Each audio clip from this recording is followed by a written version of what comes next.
Hi, Mike. Hey, Kathy, where's your other half? He's coming. Is he? Sorry, I haven't been on. I just had partial knee replacement a week Did and you? a half ago. Yeah. How you Doing feeling all right? Doing better. Good.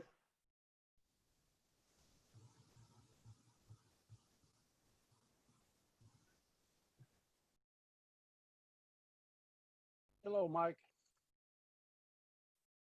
Hey, Roger, who am I talking to? Roger's muted, so it's not him. Aaron, Bob Briggs, somebody, Sandy. I'm on here. Hey, Bob, how you doing?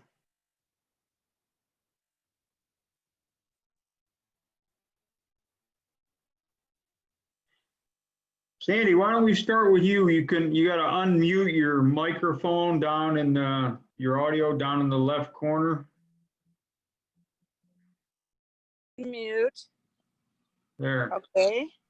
And then how do I turn it around so you can see other things? You got to push a little button in the bottom right-hand corner of your phone, I believe. Okay. All right. This is Sandy Ascott from Muddy Paws Nursery in Custer Park, Illinois. And I'm going to give you a little tour of a few different pieces of my property and some of my systems that I use. So let's see if I can.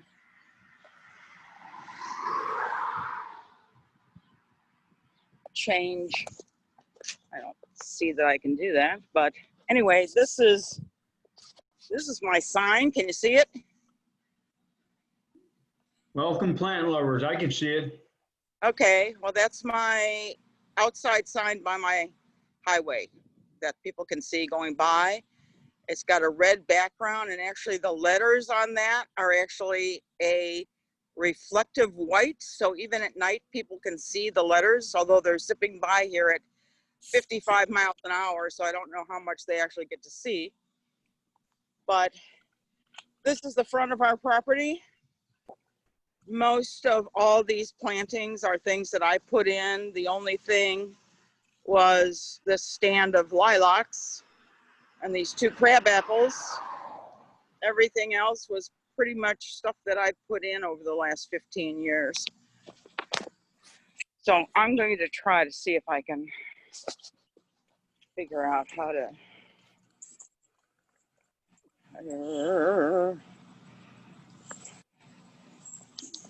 Somebody help me, but I think there's a little camera icon in the bottom right hand. I think there. you got it. It was at the top.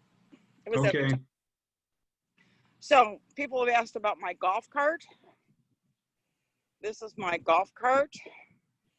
And Wally welded me on this rack on the back, which is so entirely handy. I can fit quite a few trays on the back of this. And I can water things and the water goes straight through, so that works great. Yeah. We had a storm come through on Monday. We're actually still without electricity. So we're just going to take a little drive. Fortunately, my golf cart has still got enough charge in it to get me a couple places. So I wanted to show you, I put in this hydrangea bed 2 years ago.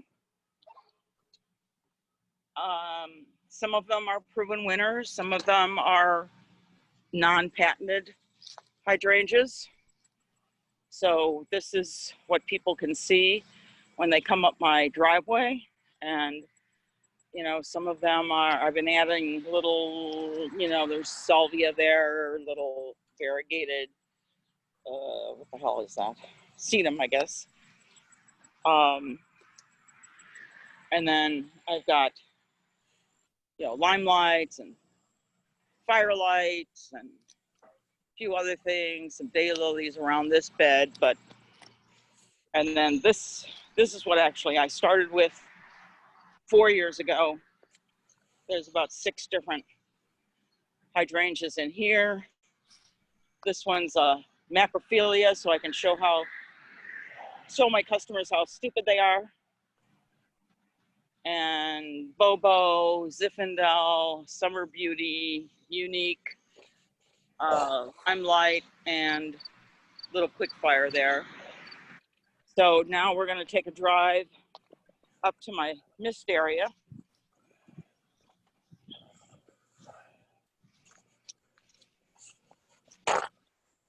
Which is behind the house.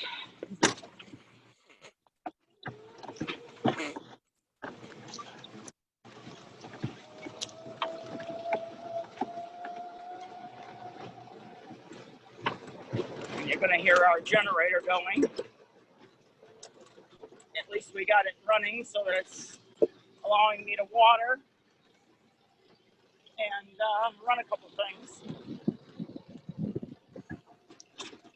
How big is your property? I've got 5 acres. Okay.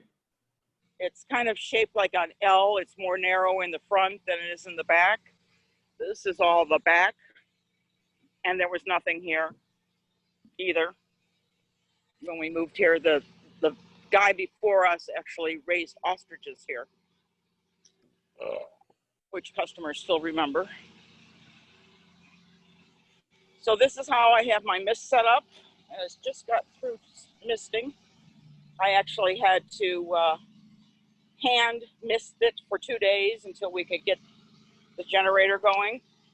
So you can see it's under these big tall oaks. So it gets shade for most of the day, but in the early morning, I get quite a bit of sun on this. The barn is here, but there's just this crack of sunlight that comes in. And you can see I use the Monarch trays for doing my cuttings. And then this is how I label them. I put aluminum tags with some of my gardenware labels and then do a twist tie on them on the edge. I like the Monarchs because they have holes in the side, so you can do that easily. And then these are all cuttings that need to be potted up from last year. And you can see these stakes here and here. In the winter, I wrap fencing around the outside of those and then line between the post and the fence with white plastic. And I put a rock to twist it and hold it and zip tie it to the fencing so that this whole area is more protected from wind. But open on top then, right? Not over the top, just around the sides. Right. About 3 feet up.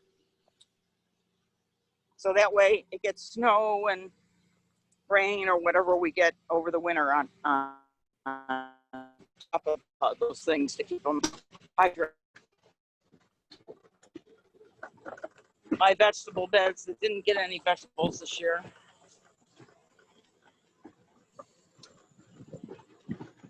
All right, this next spot is my potting area.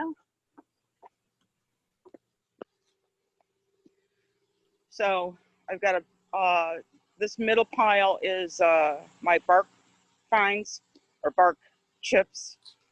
And actually I've gone with a chunkier mix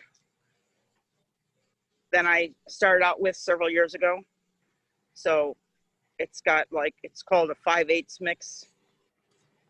And then this is the what kind of bark are you using? It's pine. It's pine? It's pine. It actually comes up from the south on barges. Yeah. And I have a vendor here that'll bring me, I get 10 yards at a time. Usually once a season is enough for me. And then this is my actual potting bench. It's got, Wally welded these. It's got L irons. And then we had these grates when we bought an old greenhouse. And then we had an old road sign. So this is metal. So I'll shovel from my potting mix area onto the table and pretty much hand mix the stuff. And then I can set the plants over on the grating so I can water them and it goes through. And then I've talked about behind, I've got these 2 more tables on one side and 2 more tables on the other side, also with grating in them. And then there's lots of room underneath for me to organize trays and pots that I use a lot of. So that works out really good. It protects them from the wind and I then, like it. It's very organized, but you also have a system for potting as well. yes. And then what's nice about this is also under trees. So like these are all Annabelles that I rooted as hardwoods in the winter. And then here's some little sedums that I'm rooting.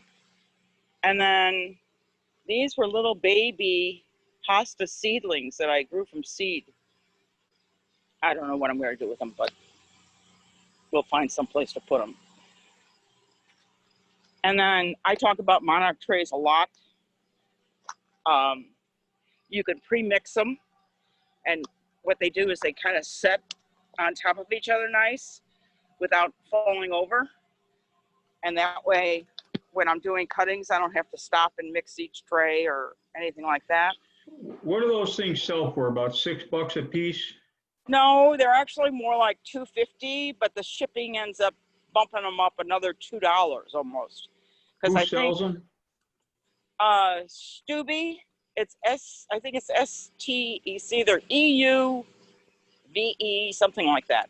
If you go to Monarch Manufacturing, they have a link on their page. They used to sell them, but now this other company is brokering them for them. And then I have usually a bunch of pots along this fence line, the gallon ones and some of the other slightly bigger ones, so I could just grab them and go ahead and pot. And in this thing, I'm using rice hulls now. So I use this container for keeping them dry. And then, you know, I have a bag of peat moss, I have a bag of perlite here, things like that. Are you sprinkling the rice hulls on top of the container? No, I'm actually mixing it into the potting mix. Into the mix. I do about 80% of the pine bark, 10% of something. It either could be peat moss, it could be old potting mix, it could be, you know, compost, whatever I kind of feel like I want to do. And then I put about 10% of rice hulls, and then I mix the whole thing together. And then this is kind of a holding area. It's right opposite my potting bench. So if I've got some like newly potted plants, I'll put them in here because they get a little bit of shade for most of the day. And that way they, you know, I'm not sitting them right in the full sun. These are actually curly willows that I've just let grow, so they provide some shade. There's a golden and a couple of the green ones. And then behind here are 4 rows of stock plants that I just keep, you know, adding or taking out or whatever I have to do. But most of those are stock plants that I take cuttings from. So now we're going to go up to my sales area.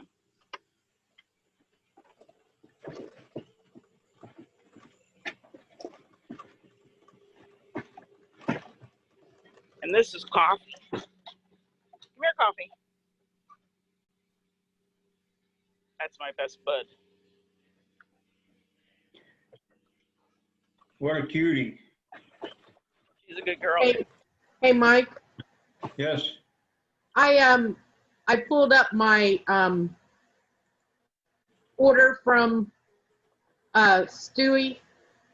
So I got 50 of the zip set plant bands, the trays, and they were $122.50, and the shipping was $85.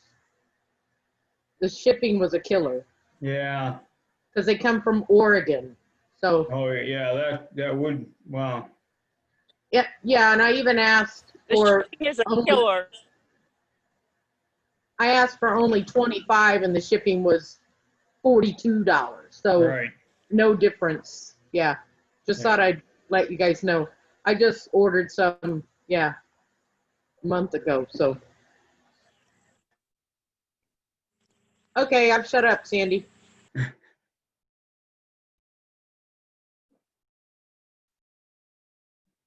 Did we lose Sandy? There she is.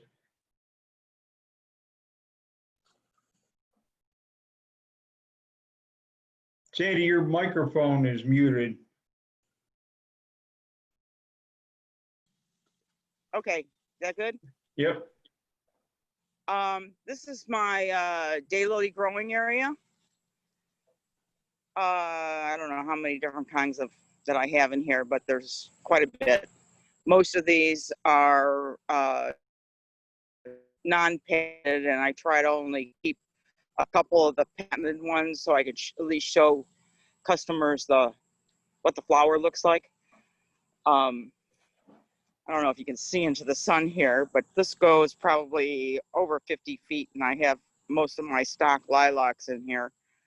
Several rows. I mean, there's got to be 12 rows of lilacs, and there's a few things down there and grasses. So last year I did a lot of work in here and weeded it pretty good, and then laid cardboard where I could and put wood chips down to keep the weeds, and it did a really pretty good job. I use a lot of wood chips. Yeah, so do I. Yep. It turned, eventually it's a nice dirt. Right.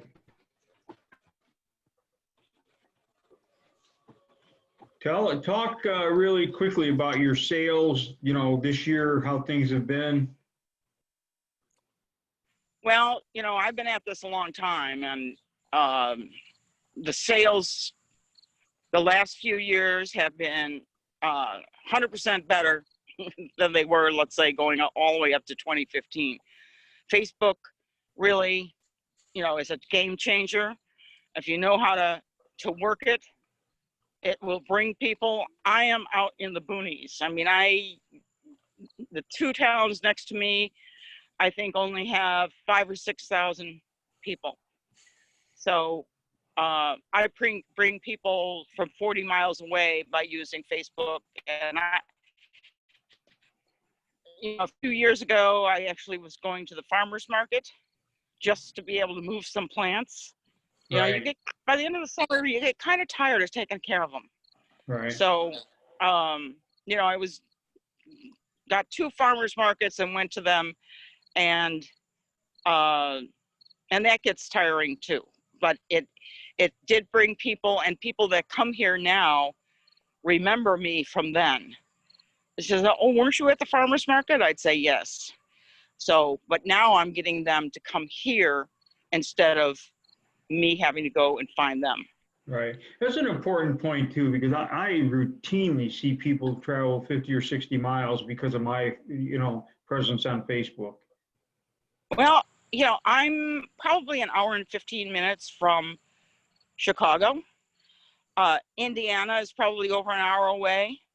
And I have people come from both of those places. I had a lady come from Bloomington who is a couple hours away. Yeah. She saw something I had and just wanted to have it. That's one of the things I tell people is try to list as many plants as you do have in your post about your sales, because you never know when somebody's looking for something that's just a little different and they can't find it anyplace else. And, So, like with what I've been doing lately, I've been putting my entire list of my inventory on a web page. Then it gets indexed. So when somebody is searching Google for a particular plant, they're going to find you because you have that one plant listed too. So, there are a lot of advantages. I would love to figure that out. Huh?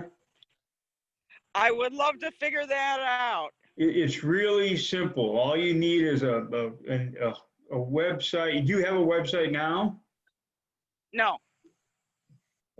Almost anybody could. Actually, there's a place called Fiverr.com, Fiverr, Fiverr.com, and you can go to Fiverr and hire people to do just about anything that you need done that is computer or technology related. My most recent book, The 7 Secrets or Small Business Secrets, I hired somebody on Fiverr to format that thing and do the table of contents, and then I hired somebody else to do the cover design. Yeah, thanks, Bob. But anyway, I don't remember what I paid for that cover design. Maybe $100 just because the person who did it had a lot. But years ago, it would cost you $800 to get a book cover design. Yeah. So, Yeah. So anyway, you could get somebody from Fiverr to set up a website with WordPress, and then posting to WordPress is really, really easy. And Dustin got me up to speed with that when he came on board about 10 years ago. So, but I let him set it all up, and then I just use it. So, but to me, this is the first time it's dawned on me to do what I'm doing. It's working really well. But Well, when we first started, we had a website and we listed everything on there. And sure enough, some lady showed up because I had one rhododendron that they were looking for at some mansion over here by Lakeland Community College. And it's just that one variety, which I just happened to have by chance because I bought an assortment of stuff from Van Veen many years ago. well, how I had set my sales area up this year, I think worked really well, especially with this COVID thing, is that pretty much from here, right here, all the way to the end, and the second row over was pretty much my sun stuff. Along the back fence was more the shady stuff like hostas and your shade perennials. Right. And then pretty much my hydrangeas were inside. So I would just tell them, what do you, because people don't really know what they're looking for, but they know they need something. So I'd say, out here's for sun, back here's for shade, inside's hydrangeas, they like morning sun, afternoon shade. Have any questions, let me know, and I could just let them browse. Now I wanted to show you a couple things that I use. This is a bench card. That's probably a more wordy one than I usually use. And then on pretty much all my pots, every kind of variety kind of gets a flag like this. So without even picking up the pot, they can see just standing how much the plant is. That works really well, and I reuse those over and over again. A lady who was doing plants out of her backyard, but I don't think she was licensed, moved to Ohio and offered me a lot of free stuff. These shelving things were one of the things she gave me for free, which I really loved them for the perennials. Worked out really nice, getting them up a little bit higher where people could actually, see them better and not have to bend over. I really would like some more of them. So that's probably about the gist of it. I'm gonna see if I got a bench card for lilacs, or not lilacs, daylilies. Most of the daylilies are pretty much done. Sandy, yeah. can we see the sunflowers? Yeah, if they're not all falling down. This is pretty much what I do for daylilies. It's not a lot of information. It's just a pretty picture and a little bit about how tall they get and whether they're mid or early. And most people don't even pay that any mind.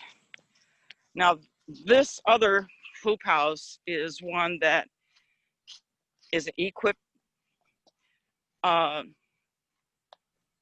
hoop house that I got through the USDA.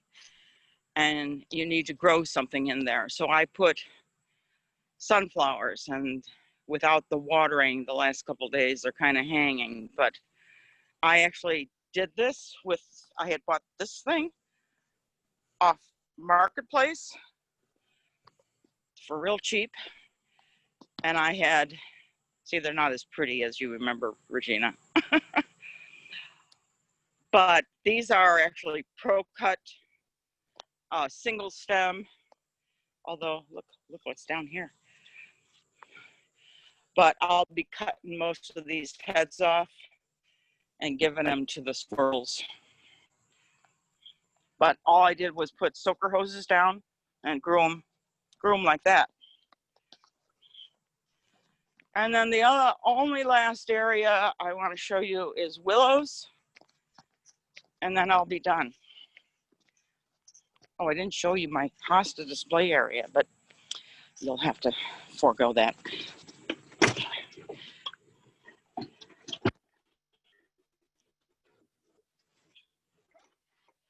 And it's nice having things by yourselves via that people can see.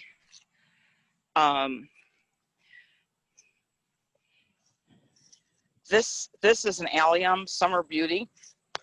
It's got a beautiful shiny green leaf to it before they start to bloom this time of year. I sold the heck out of these this spring, and they were not even blooming. And I could have probably sold double that amount.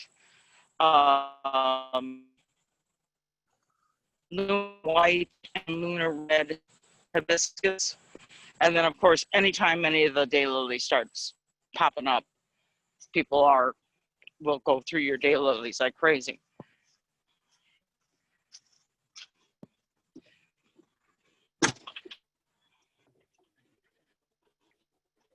I have, Put another project down here.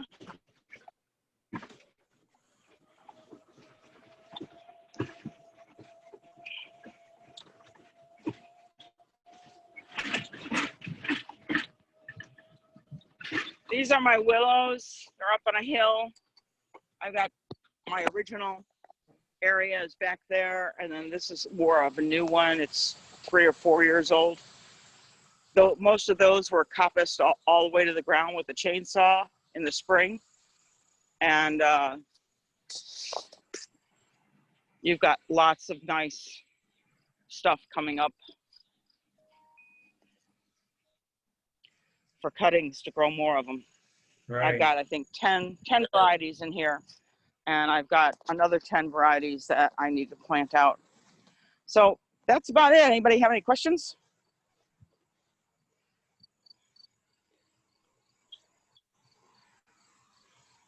Anybody with questions for Sandy, make sure you unmute your microphone and ask away before we move on. Your place is beautiful, Sandy.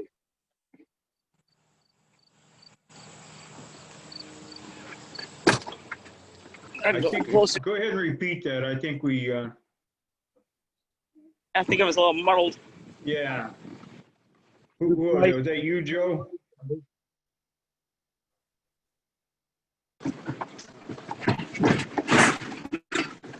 I wanted Anybody to else? ask about the USDA hoop house for a second. Yeah. Was that process hard to do, or how did you, what all Well, was the requirements? The thing is that they give it to you, but you have to grow things in the ground. You can't use it to store your potted plants. You can't use it. You could put raised beds in there and technically grow in them, but you cannot use it just as potted plant storage. That's not, the purpose of it is to extend your growing season, technically. And when I went in and made, the application is simple, but you get points for doing other things. Like I got points for putting in a wildflower area for pollinators. I got points for putting in a crop cover that didn't sprout. I did bird boxes. They like those extra things. There is a form called critical ranking criteria or something like that. That if you can Okay. find that, I had to really search for it to find it. And you go through that. If you're, going to be selling things, and they're more familiar with vegetables than they are with like cut flowers, because that's what I was going for, is doing cut flowers. Now, our car went down, our electric's out, so none of those really got sold except to a few customers that came and got them while they were here getting potted plants. But it's, and you go into a pool of whoever else had applied, and then they pick which applicant depending on a point system. I see. So can there be business things in there or can no business things in there? Say that again. Can there be business things in there or it has to be no business things in there? Business things like what? Machinery? No, I mean like plants. Like commercial use or personal use? Well, Right, no, does it have it's to really, it's really for commercial use. Like I said, Okay. anything in there has to be in the ground. I see. And Okay, that makes sense. assuming it's a crop that you probably are supposed to sell or do, Right. And Okay. I was a little concerned about even putting those in there because the bug situation, they get trapped in there and they don't know how to get out. But I actually have been seeing sparrows coming in there and eating the bugs. So I really didn't have a bug problem that I thought I was going to, because the birds helped me. That was really interesting. Awesome. All right. Hey, thank you so much. Great tour. It was good to see your place after all these years. I know you've been with us for a long time, so. Yep. Well, thanks, Mike, for giving me the opportunity. And I'm glad that When you could the find electric went out, I was like, well, I guess this isn't going to happen again this day. as I was going to say, I'm glad you were able to find enough electricity to actually do your tour, so. Well, Wally gave me a plug-in on my golf cart to charge my phone, so that's made all the difference. Okay, good. All right. Thanks, All right, Mike. thank you so much. Bob, were You're you going to welcome. do a Bye-bye. tour? Bob Briggs, were you going to? Can you hear me? Yeah. You So we can hear? lost your audio or your video. Okay, I'm sorry. Let's see. Can you hear me now? Yep, I can hear you and see you. Yeah, I'd like to do a tour, but it is coming a rainstorm here, but that's all right. We'll do the best we can with it. It's not going to be a problem, I don't think. Roger and I have lots of experience doing that. Yeah. When I get into the nursery itself, I'll be inside, but it may be loud. All right, let me get that way.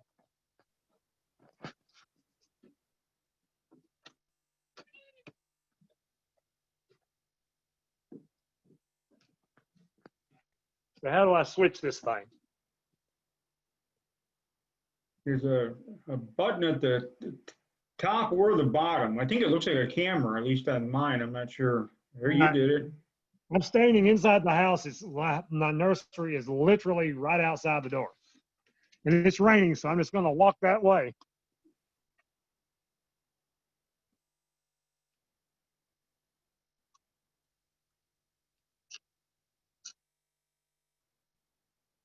It's pretty loud out here with the plastic beating down, but here's the nursery. You still can hear me? Yeah, you know what? I really don't hear much rain, so that's good. Oh, well, I can. Here's my little desk where I ring people up. Plants. My place is not near as nice as Sandy's. I do little signs. I'm pretty stocked right now. I'm probably overstocked, but you only get one chance to make a good impression on the customer that's coming out. If you're talking, I can't hear you. It looks good. I just try to keep a variety of things in here. It's got an aisleway that goes around in a circle, goes back this way, and then it goes back around, and it comes back around and goes up the other side. And then we're going to get wet, but I'll take you out back. I've got a area where I have other plants that are growing. My area is very compact compared to Sandy's. And there's all kinds of plants growing out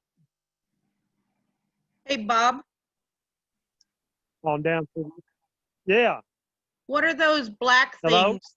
What were those black things at the back of your hoop house? Well, they're shelves. I just took them out the room in the spring. Oh, there you go. They're shelves. They stand up. Oh, those are nice. Put annuals on them, all kinds of little stuff. I'll set one up. Oh, okay, okay. Here's the good thing about it. I'm going to get out of the rain. Yeah. The good thing about them is that I can, in the spring, if I can't get anybody to deliver and I have to go and get it myself, I can set these things in a truck and I can pack that truck to the rafters and I can put one heck of a load of stuff in there, in that truck. And if you're going to rent a truck, and that's what I have to do because I don't have a big truck, if you're going to rent one, you might as well get a bunch of stuff in there. Otherwise, you've got a whole lot of transportation costs per plant. That's not good. As you can see, it's just a little bit in here. Where did you get those shelves? Huh? Where did you find those shelves? I got them at Sam's Club in Cookeville. Okay. It's a town close to where I live. You can break them down too. Sometimes, like these cone flowers, I broke one down so that they'd be sitting up a little higher. I don't know. They're in flowers, so I want people to see them when they first come in the door. And what I'd like to do is what Paul Harrelson did. He built shelves all in his building. And I like that idea. I don't think he's on here today, but I think it's a good display thing because a lot of people are elderly and they're not able to get down on the ground where I got all my stuff on the ground. That way they could just pick it up and, grab it and get it from there. And it's raining cats and frogs here. So back in this area, back there is my propagation area. And that's my potting soil. And that's my old nearing box that I had when I first started. I don't use it for anything except to store junk now. And I've got a few hundred cuttings in here right now and some curly willows that I found that I didn't even know I had. Uh-oh, I think I lost you guys. We still got audio in a frozen picture. I think I lost guys. Still there? Yeah, we have your audio. I don't know how to get back. Okay, there we go. There you go, I think. Are y'all still there? Yeah, I think we got it back now. You must have gotten a little bit too far away from the Wi-Fi. It's raining pretty hard here. I don't know if you can see it or not. It's raining pretty hard. But that's it. My tour is pretty much, well, I've got my system, my watering system in here. It's all on a timer that's inside a little shed that's back in the back. It's raining so hard right now, I can't take you back there, but Then I have a water manifold that sits on the edge of that building, and it turns the water on automatically into different zones in here on a timer. Hey, Bob, Yeah, can you show us where you take the money? What is, where I take the money. Yeah, yeah, don't you have something? I Oh, built okay. this. Can you see? I built this shelf, this table. I just built it out of scrap wood, and I found an old thing and made a little sign for it. Did that. My square sits right here. I have everything on a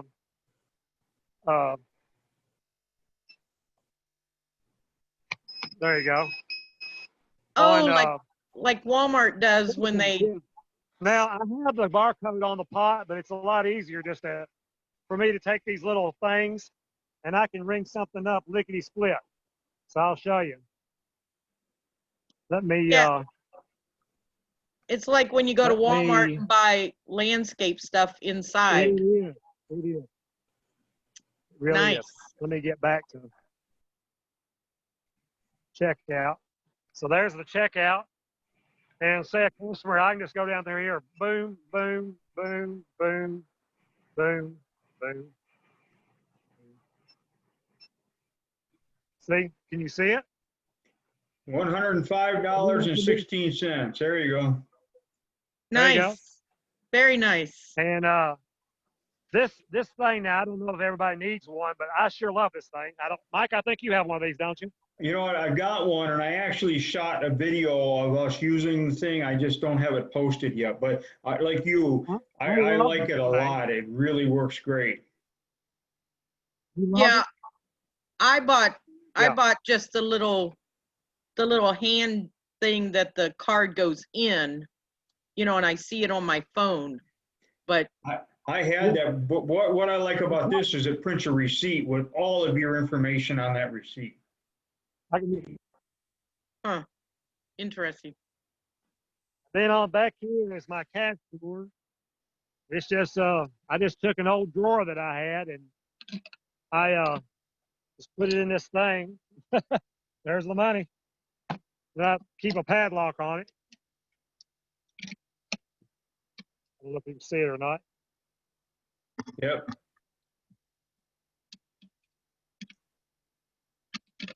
Yeah, that's another nice. thing. I'm really geared towards retail. I mean, that's what I'm here for.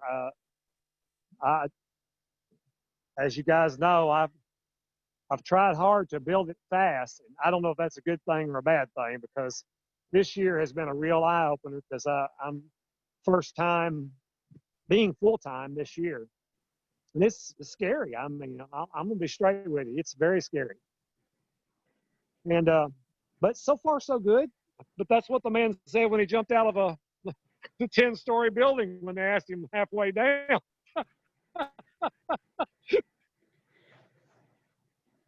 So far, so good. You're doing it full time, so you've always got the option of wholesaling some of the stuff that you are growing yourself. Yeah. You know, this spring, I've got 3 friends that are brokers, and 2 of them approached me this spring and said, "Hey, anytime you're long on something, just send me a list and I'll try and move it for you." So that's good, Mike.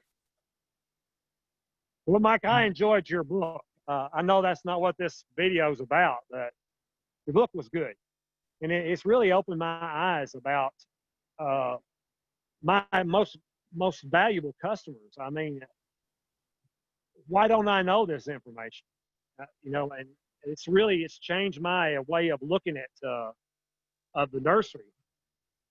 That I mean, everybody should get that. Everybody should understand the things that you teach.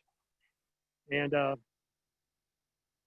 I don't understand why people don't listen. But I don't listen to my own. I don't listen to my own advice. So I understand why people don't do it. But when you look at what you're doing, and you said you downloaded a bunch of data here in the last few days, and you've learned a great deal about who your best customers are. Now, Yeah. when you think about that, if you put those people just into their own little database, you could market to them via email. You could, one of the big things that I like to see people do is just send out a thank you card or even a thank you letter when people are least likely to expect it. Maybe, not Christmas time or not Thanksgiving, but like the first week of January, say, hey, you know what, things are slow. And I just wanted to take a moment to thank you so much for your patronage and, wish you a happy and successful new year. Nobody gets one of those in the mail ever. And if you've got really good customers, it's worth doing that. Hey, I'm going to step into the house where I can hear better, because you may not hear it, but it's very loud in there, and I can just barely hear y'all. So I'm going to get back in the house where I can hear. Hey, Mike. Yes. So I reached out to a nursery the other day that was recommended to me by another bigger nursery. And, I left a voicemail that I wanted to see their availability. And like you said, even me as a business, it meant a lot to me, because the guy called me and he also sent me an email, and the fact that he took the time to actually call me Right. and, want to talk to me about how he could fill my needs was sort of important to me, which not only is it important, but there could be things that you could be growing that he may need. Those kind of relationships are worth their weight in gold. yeah. Well, and the fact that so many times we get, when you email or call for an availability and you ask what their minimum is, you get that $1,500 or the attitude that, well, if you have to ask, then you can't afford, Right. to do business with them. You get the brush off so much. So yeah, I'm going to try. He sells stuff in gallon pots, but as a filler, sometimes I like to buy stuff already done. So I'm going to try and, do a little business with him. He's like an hour and a half away from me. So, but yeah, Bob, thank you for yours too. It's great. Sandy, you're my hero, honestly. You're one of my heroes. When I first joined the boards, there were several people on there that I read and I mean this, every single post that they posted that I could find, going all the way back to 2011 or 2012 or whenever it was that the new board was put up, and you're one of them. And I know Mike says that's probably counterproductive, but to me, it was a gold mine. It was an absolute gold mine. I credit every single thing that I do from people on the board. I haven't had an original idea yet, and not really. I mean, I've adapted some things that were taught, but basically, I credit this board, Mike McGordy, with every single success I've had, and that's the truth. Because it's all there. It's all there for the taking. If someone will just take it, they got to take it. That's an amen, Bob. Yeah. Oh man, you guys, you're another one. I read every single thing that you've written, and your success is amazing. And I think you guys are a little older than I am, and it's amazing what you've done. Maybe a little. I turned 70 this year, so Really?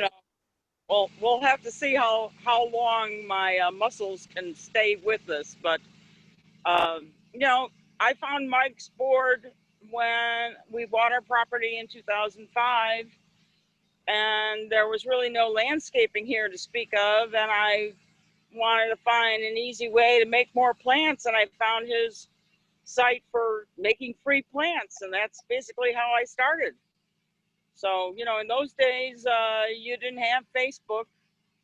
You had a little tiny newspaper ad and Craigslist, and that's it. and it was tougher to reach people. Now with Facebook, I harp on this all the time. You just gotta, if you don't post it, they're not gonna know you got it. No, nobody knows you're there if no one sees it. No one Well, sees it. and I have locals that show up, and they said, "Oh, I never knew you were here." I do They go too. by my sign. I'm on a major street going from the little towns into the bigger shopping areas. They must go by my sign once, twice a week sometimes. And they go, "Oh, I never even knew you were here. I thought it was," that's one reason I changed my sign, because originally it said Muddy Paws Nursery really big. And a guy pulled in, he wanted to know if I boarded dogs. And yes. And I was like, no. But I ended up selling them 30 hostas. Heck So, yeah. when I was redoing my sign again, a really good, one of my earliest customers, they showed up on a rainy day at my porch wanting to know, can we look at some plants in like 2008? And she says, you need to make it more welcoming, more friendly. So that's how I came up with the Welcome Plant Lovers, because people pulling into a rural property are intimidated. Yeah. They're not sure what to expect. Right. I used to have my plants close, more in front of the house, so you can kind of see it. Now I have them way in the back, because that's where we put the hoop house, and it's easier for me not to have to move all those plants. So when they pull in, at least the sign, they feel a little bit more comfortable. And they, my Muddy Paws and my phone number are real small on the bottom. So And it's just, that's, you make a really good point, because I hear the same thing. I hear all the same things that you're saying. People drive, I'm on a 4-lane highway. And I don't even know how many tens of thousands of cars go by a day. And people will come and they say, you know what, I go by here all the time. I didn't even know you were here. But I agree with what you say about people being intimidated to pull in, because they feel like, if I get out of my car, I'm going to be captive, and I've got to, so it's a little bit uncomfortable. And they don't, I get people who drive in and drive out, and they try and shop from the car at 20 miles an hour because they don't want to get out. But there is an intimidation factor there. So I put a sign out front now. So every morning we have a sign that we swing over. Actually, I took a 4-foot cattle gate and put a sign on it. So I just swing the gate around, and it says, "Open right now, just stop already." And that's actually gotten people to come in. So, and then at night we close that. So it gives them an idea. If it says "open right now," then hopefully we didn't forget to close, move it. So then they know it's worth stopping for. But it's all those little things that actually make a difference. Yeah. well, What you said. actually, the storm blew off my open, and then I flip it and it says closed. Because when we made the sign, it says "open to the public," which I thought that people will pass by a farm and they don't think it's open to the public. So with saying "open to the public" and it said "stop on in," that was a little bit too blatant, because people were stopping on in. So I had to make a little slip of poster board thing that says "open" or "close." So now when I'm open, it says "open." And I have a separate sign I got from Vistaprint that says "plant sale" on one of those sandwich signs, and I put that on the road, and so that helps. Right. But I like your sign, Mike, a lot.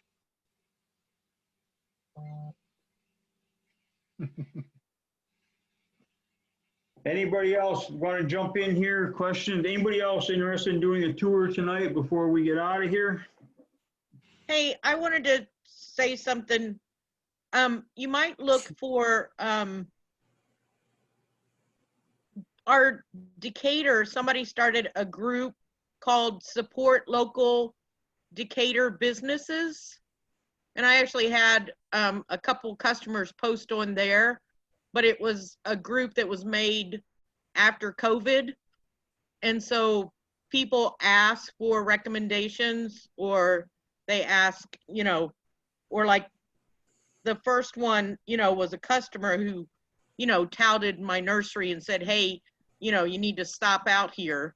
So you might re-look through your Facebook groups and see if somebody started a local business support page for your area. Yeah, that's a good idea because I hear a lot from customers right now that, you know, well, we're happy to be here because we like to support local, you know, family-owned businesses. Yeah, and I've gotten a couple tips too. So is Sandy. In addition to buying the plants, you know, so they like to tip us. I guess they think we need the money. Well, yeah, I mean, they actually appreciate being able to do business with us, which is a good thing. They don't feel that way about the box store. Well, and the other thing I get a lot, I mean, people are coming out a ways and they're, you know, I don't put my phone number in, so they have to go by the GPS to get here. And they always say, this is just such a beautiful drive to get out here. We really enjoyed it. Which, you know, that's great. Instead of saying, man, you are just way out there. And that's important too, especially now because they're so limited as to what people can do right now. So, you know, people will drive, you know, Tom and Kathy probably see this all the time. People will drive hours and hours and hours to visit Amish country where there are, you know, the craft malls and things like that. They're just looking for a day trip. And this year, because of COVID, my advertising was less aggressive, but instead of doing big weekend sales, I just boosted my ad for 10, 15 days at a time. So we had more and more people during the week than we've ever had before. And it kind of made me realize that people are out there, you know, they appreciate being able to shop during the week.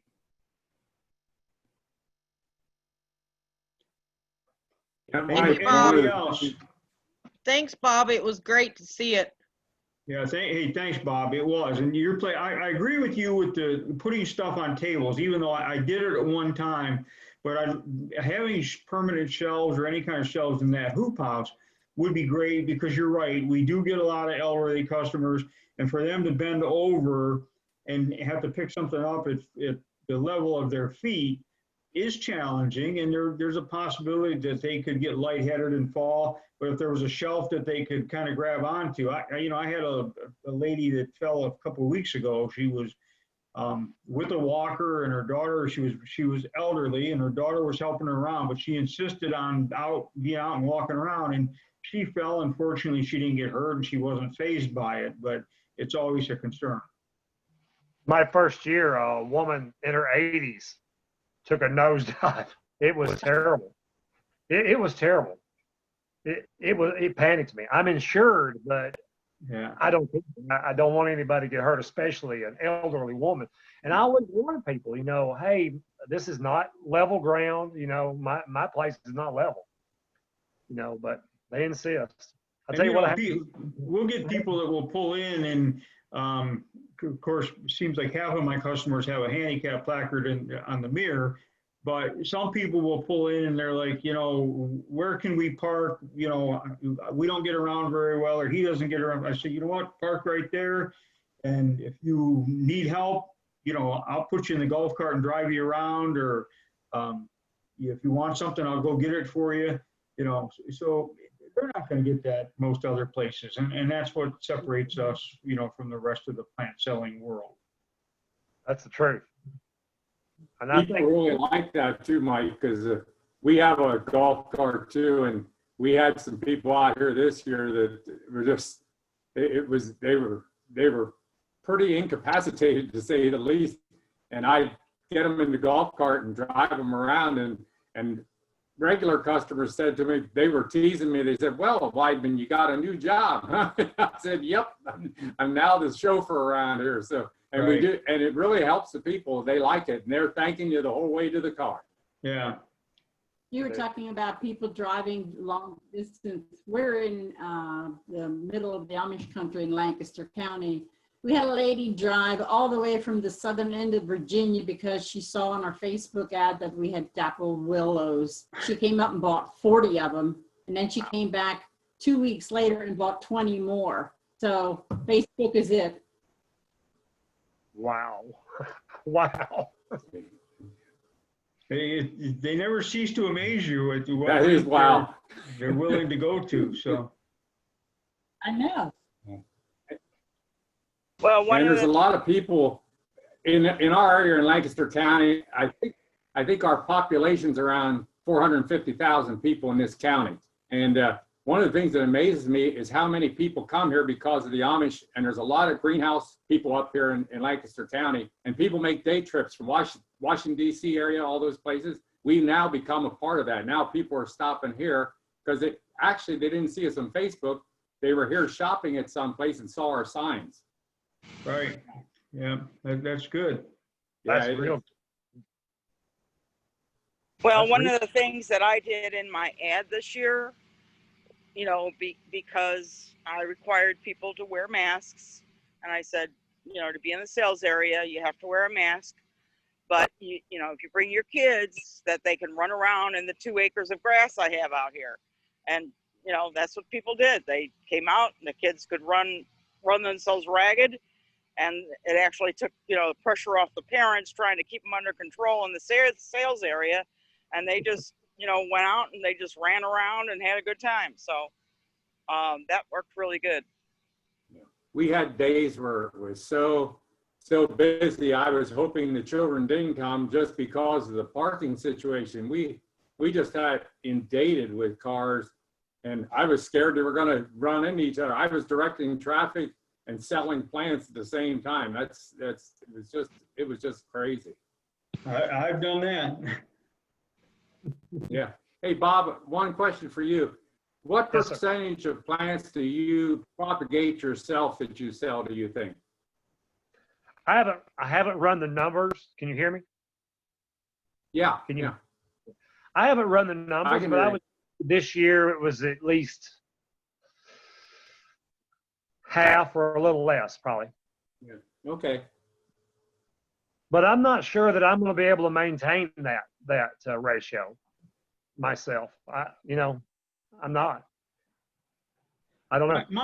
My numbers have changed over the years too, because I'm buying a lot more perennials than I ever have. And, you know, we're potting them up out of a 72 count tray.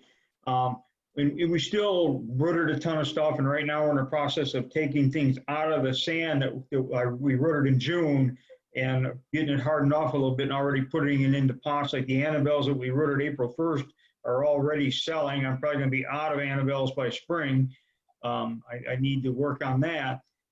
But the perennials just go so fast that, you know, people will buy them right out of the tray. And I'm like, well, at least let me stick it in a pot for you so it doesn't dry out on the way home. But they don't care that it hasn't had a chance to grow. They're perfectly happy to buy them the day we pot them. So That's right. I'm not crazy about selling them that way, but they want them. And they want to know when they're coming in and when they can come and get them. So the perennials are a big draw. But if people come in and buy the perennials and buy a 10 of something that I rooted from a cutting and I have almost no money invested in, that's the best of both worlds.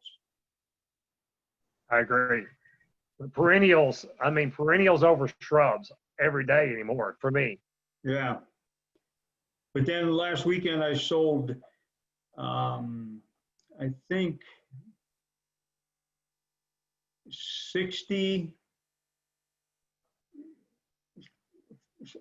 some arborvitae to one young couple. I think they came and bought like 50, and then he came back the next day and bought 20 more. So you just never know. This spring we couldn't, we sold out of dappled willow. So. Me too. I did too. And of course, the We sold Weigelia, anytime the Weigelia make a bloom, they're gone. So. Yeah, they're gone. Anybody else? Hey, Priscilla, I see you hiding in the corner. Do you have any comments, anything you want to say to us? Anybody else, but I'm just giving Priscilla a hard time. Mike. I have a question. Okay. Starting last year, I have deer, and they are just eating everything that my daylily buds were gone overnight. I want to put a fence around an area that's about 20 by 20, and I I'm just wondering, how tall does it need to be? I also have a groundhog for the first time. I'm not an expert on this, but most deer can fly over a 4-foot fence with ease. Yeah, 4 foot I think is too short, but Now, I've seen where people put up a fence and then they will put, add posts on top to get height and Just then a little put something, banners or something yeah. up there to give the deer the illusion the fence is actually higher than it is.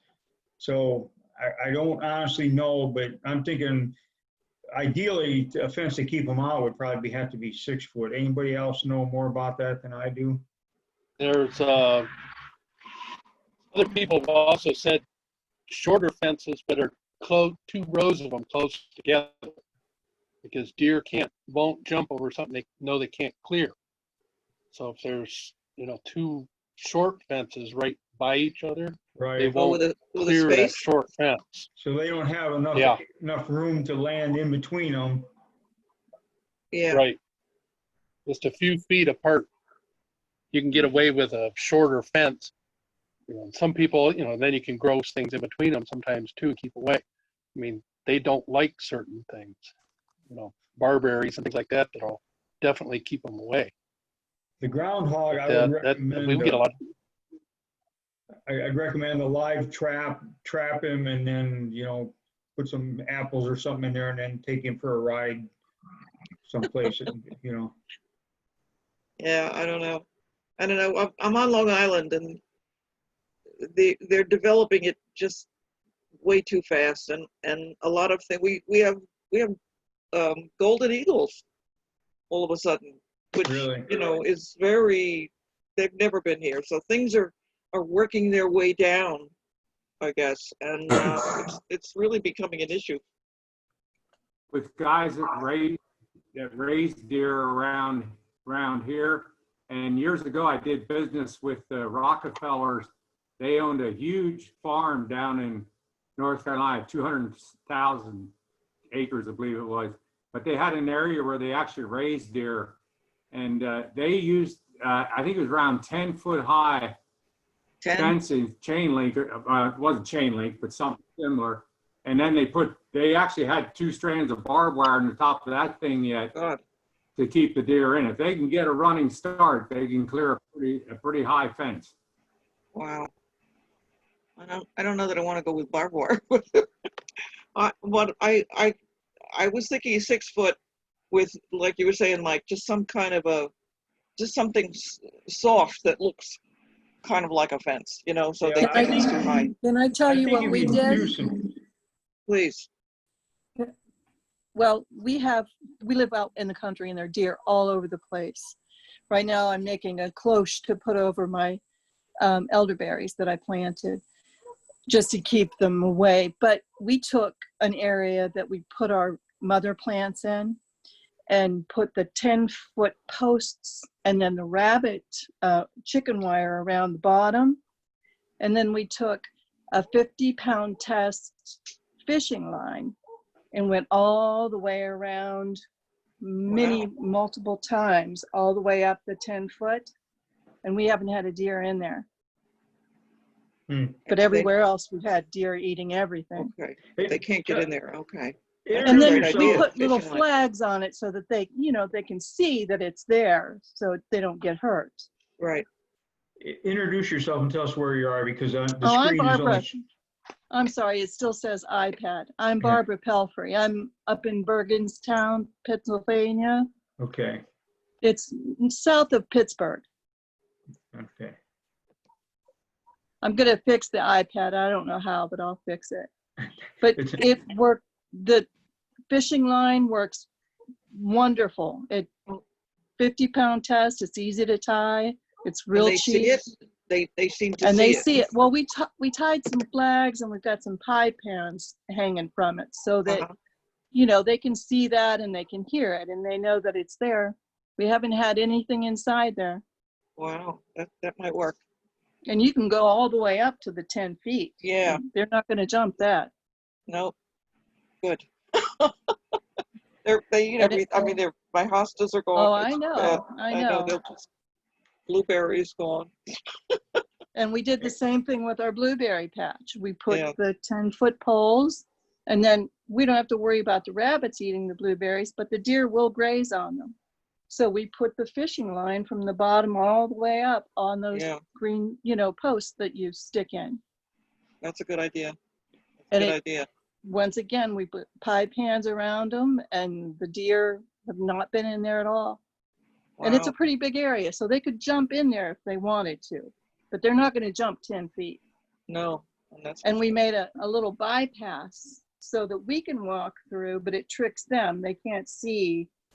There's a, like one post here and one post here. It's like a bypass. So it's an open area you Right, can walk right. through.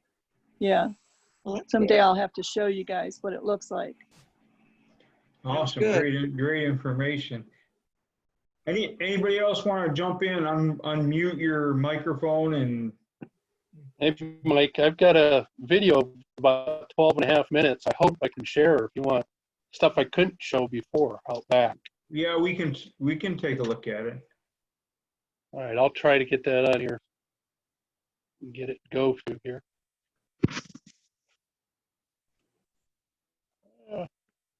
Oop, I lost it for a second.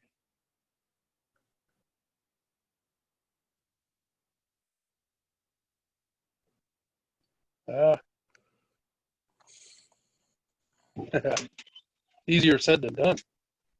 Well, while Roger's working on that, anybody else How want to about- jump in? We'll cut to his video when he gets it running here for us. Questions, comments? Got a question for Bob, Mike. All right, Joe. How much did you have invested into your plant scanner? You're muted, Bob.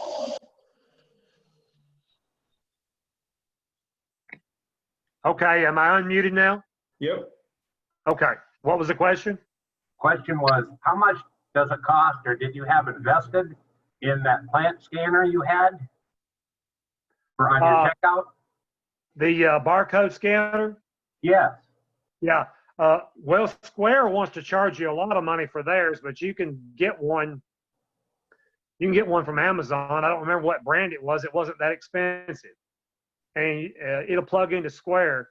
I use the Gardenware to make the barcodes, because they automatically do a barcode for you. Then you just upload that. You just use that number in Square. Just transfer that number from the Gardenware to Square, and then when you click on it, it's automatically in Square, and it comes up what the plan is. Cool, good. It's That a makes little life- complex, and I had to get my son-in-law to work some of the kinks out, but actually it works really easy now. If I have a new plant, say I get a plant in, I buy one in, I don't have a code for it, I can do it in about 2 minutes. I just get a new code, a new barcode from Gardenware, upload it to Square, print the label off, stick it on my little Your cheat, like a cheat sheet. Yeah, this is for my trees that are coming in. I've got trees, so this is a new thing for my trees. So I've already got that prepared for when the tree order comes in. And it makes it easy, and it allows the customer to have a printed thing that says what their thing is. Now on perennials, I just have a generic thing that says gallon perennial. I don't say what each thing is. But if they're buying a bigger plant, I thought it was nice to have the name of the plant on there for their little ticket. That would make life so much easier to be set up like you are, Bob, with that. I mean, I'm very good friends with a gentleman that's a member in Traverse City. And he just tells me the nightmare that he has when he has these plant sales and stuff with the people and stuff, just trying to check everything out. So I'm sure that's something that him and I both are going to turn around and end up going to here probably next spring. So thanks for the barcode system makes it easy. I mean, it really does. Now it takes some work to put it together. to get it together. But then I'm by myself. I'm completely by myself. And if I'm slammed out there, I can check people out fast. I mean, really fast. I can get them in and out. And if they'll have the courtesy to use their credit card, I can get them in and out here fast.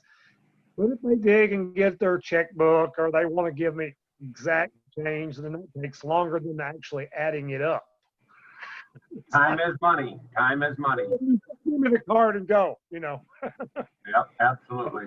That's the beauty of that Square device. That thing processes the card, the chip card, really, really quickly, and prints a receipt in record time. So Cool. Yeah, it's a handy little device. Okay, thank you guys. thank you.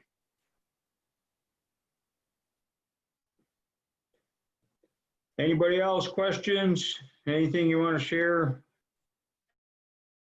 Raj, I guess you didn't get your video.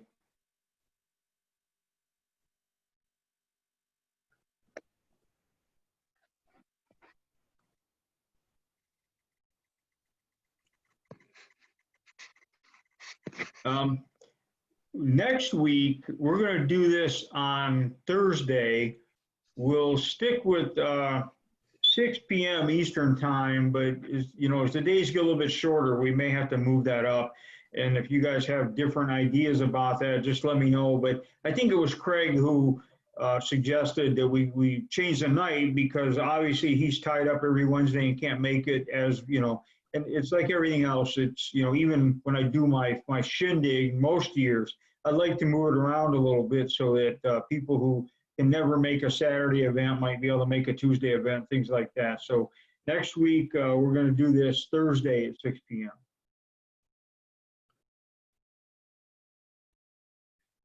All right. Anybody else before we just get into dead air time here before we sign off? We've been at it for about an hour and 15 minutes now.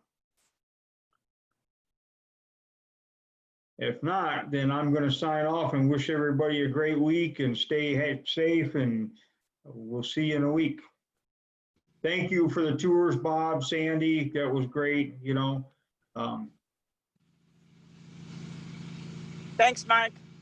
All right. Thank you, Mike. Thanks, Mike. Thanks, Bob. Thanks, Sandy. Kathy, and to all of you, everybody. And I didn't say hi to Roger, but he's one of my heroes. Small space.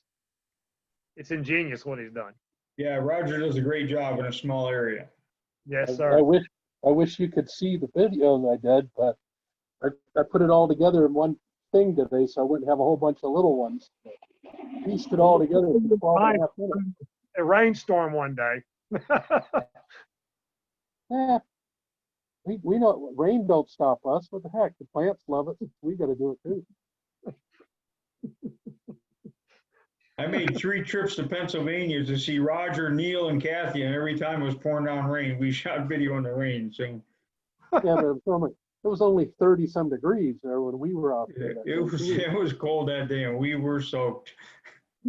I'm surprised we didn't completely destroy some devices. So the 3 of us had a lot of hot air going, so that kept it warm too. At least 2 of us. Dustin didn't have much to say. So Yeah, he has hands full. So. yeah. He was trying to videotape and hold a Fisher Price umbrella or something. So all right, listen. Hey, everybody. Thank you so much, and have a good night. Have a good one. Bye, guys. Bye.